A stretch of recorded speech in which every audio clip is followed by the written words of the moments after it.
Telegram பாத்தீங்கன்னா இந்தியால வந்து பேன் பண்ணியிருந்தாங்க. நீட் எக்ஸாமோட அந்த கொஸ்டின் பேப்பர்லாம் லீக் ஆகுது அப்படின்றதுக்காக பேன் வந்து பண்ணியிருந்தாங்க. ஜூன் 22ஆம் தேதி வரைக்கும் பேன் பண்ணியிருந்தாங்க. ஸோ நேற்று தான் பாத்தீங்கன்னா ஜூன் 22.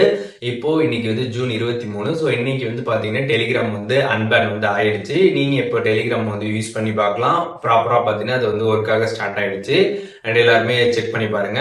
அண்ட் இன்னொரு விஷயம் என்ன அப்படின்னு பாத்தீங்கன்னா டெலிகிராம்ல வந்து நம்ம ஒரு மெசேஜை வந்து சென்ட் பண்றோம் அப்படின்னா அதை வந்து நம்ம லாங் பிரஸ் பண்ணி அதை எடிட் பண்ண முடியும். நம்ம தப்பா ஏதாவது சென்ட் பண்ணிட்டோம் அப்படின்னா அதை எடிட் வந்து பண்ணிக்கலாம்.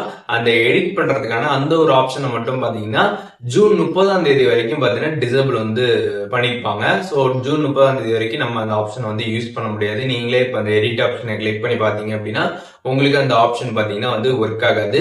ஜூன் 30ஆம் தேதிக்கு மேலதான் அந்த ஆப்ஷன் பாத்தீங்கன்னா வந்து நார்மலா ஒர்க் ஆகுற மாதிரி வரும். அதையும் நீங்க வந்து தெரிஞ்சுக்கோங்க. இந்த வீடியோ உங்களோட ஃப்ரெண்ட்ஸ் எல்லாருக்கும் ஷேர் பண்ணி இந்த மாதிரி டெலிகிராம் வந்து அன்பேன் ஆயிடுச்சு இந்தியால அப்படின்ற ஒரு நியூஸை தெரியப்படுத்திடுங்க.